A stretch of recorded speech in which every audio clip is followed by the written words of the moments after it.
Hey, what's up, students? If you do not want to fail this semester and you're trying to figure out like how to plan your time so that you don't fail, it is the end of the semester. If you're in middle, high school, or college, this is the video for you. I'll help you understand how I work with students to help them do this so that they can effectively plan their study time and stuff like that. And I'm going to go ahead and share with you this document that I created with one of my students the other day. So my name is Seth Perler. I'm an executive function coach. By the way, parents, teachers, if y'all are watching as well, you might like this one. So my name is Seth Perler, and I am an executive function coach. Trying to close that window. And what that means is that I help struggling students navigate this thing called education so you can do well with your education, but really to have a great life. And I try to really take into consideration some things a lot of people don't think about and give you really practical ideas. So, students, if you want to, if it's the end of the semester, it's down to the wire, you really have to get some things done. What are you going to do? How are you going to study? So here's the problem, students. For the students that I work with a lot of students with ADHD, executive function challenges, students who were like me as a student. When I was a student, I really struggled with this stuff, procrastination, lack of motivation, all of these things. And these things really can put people in pretty difficult places. And what we want to do is really make life easier and simpler. So when I'm working with a student who's in this sort of situation where it's the last minute and they want to figure out how to succeed, this is exactly what happened the other day. My student said, I am not doing so hot. I want to pass this particular class. And at the very end of the semester, the problem is that you can fail in the last minute. So you can have a B or a C even. And if you fail the final, or if you fail the final project or the final paper, or forget to turn it in, even if you wrote the whole paper, and summer break starts or winter break starts, and all of a sudden you get your grades and school's over and you look at them and you're like, well, how did I fail that? It's too late to do anything. Well, you want to be proactive and do something now. So here is how you make a plan.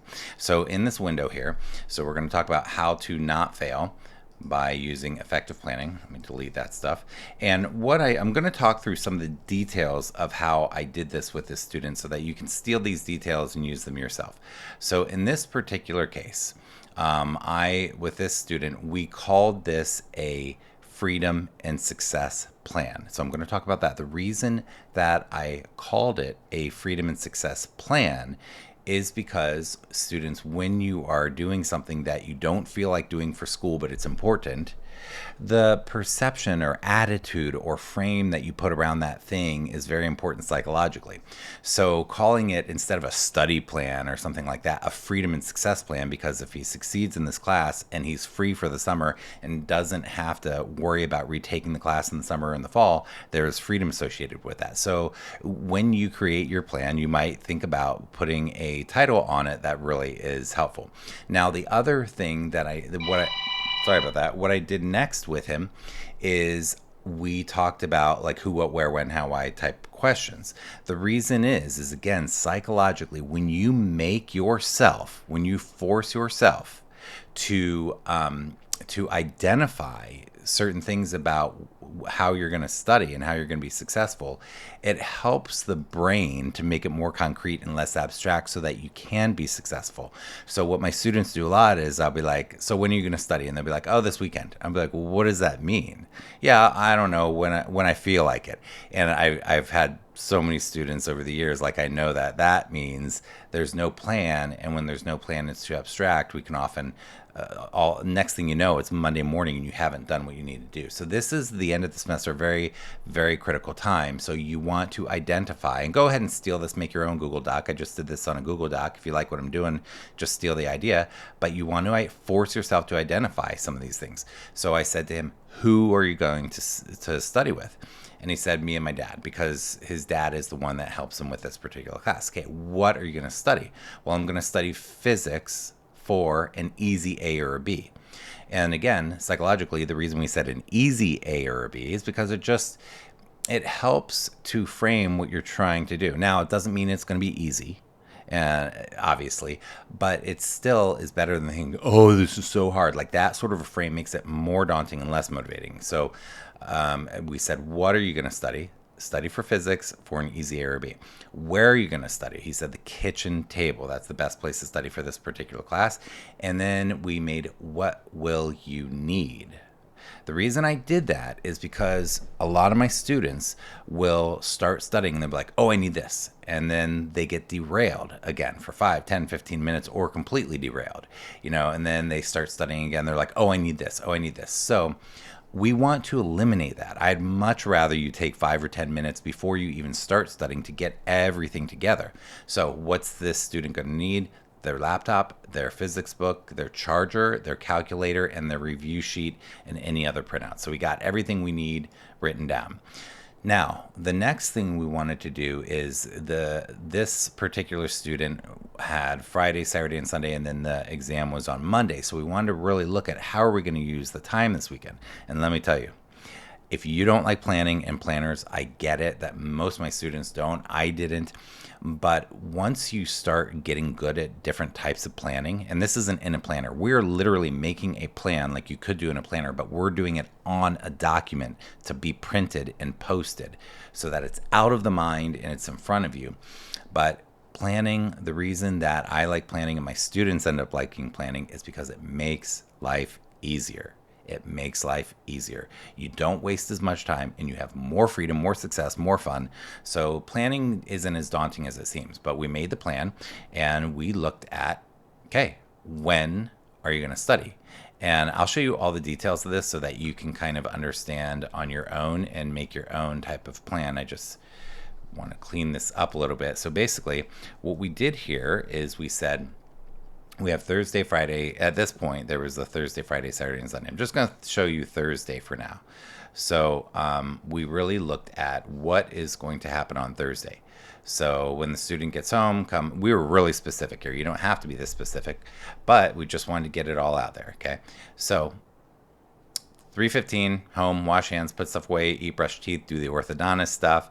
3:30, free time. Like go ride your bike, do some exercise, get outside. Obviously, your brain is going to function better if you get some sunshine and movement.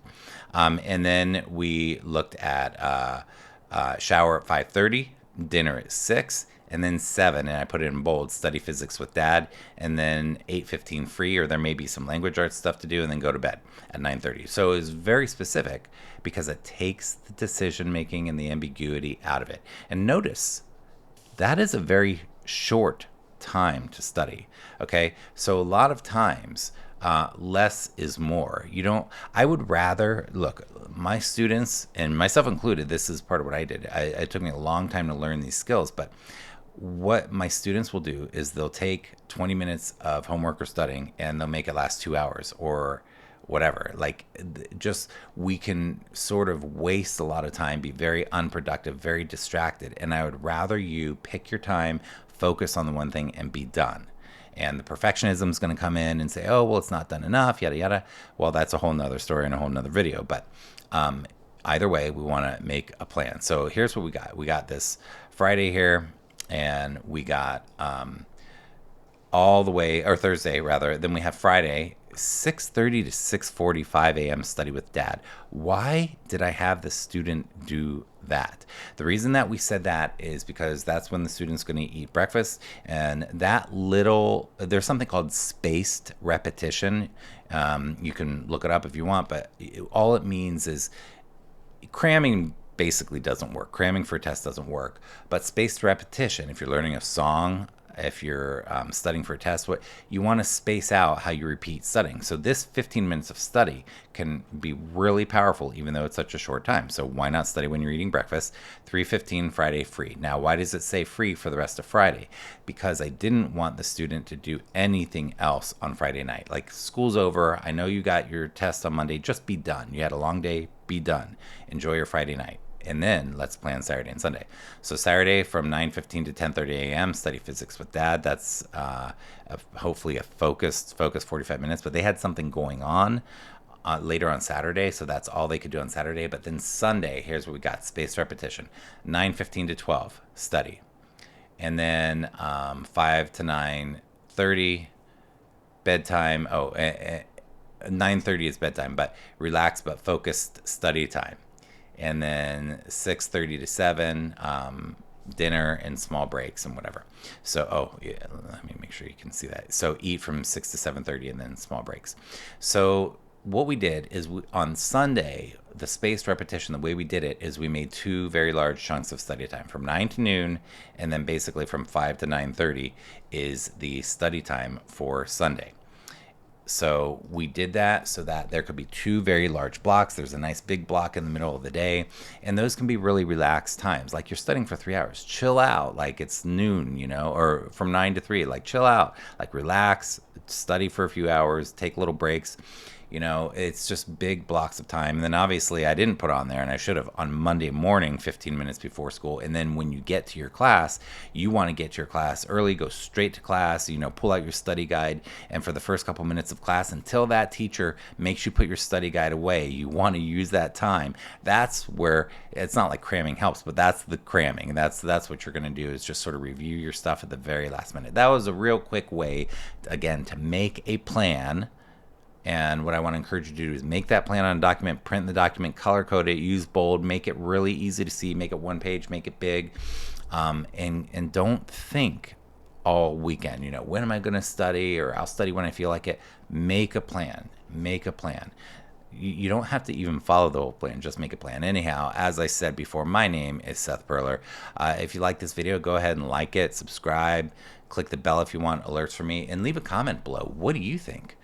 What ideas do you have to plan at the last minute to pass the class? Any ideas you can help us with? Give us some ideas, put them in the comments below. If you have any questions, ask them below. And if you want freebies, go to my site, SethPerler.com. I focus on executive function, ADHD, 2E, and neurodiverse human beings with amazing brains. So go ahead and grab some freebies there. And I hope you have joy, peace of mind, peace in your heart today, and some connection with the people that you care about. And if it's the end of the semester for you, good luck to you. I wish you the very best. Take care.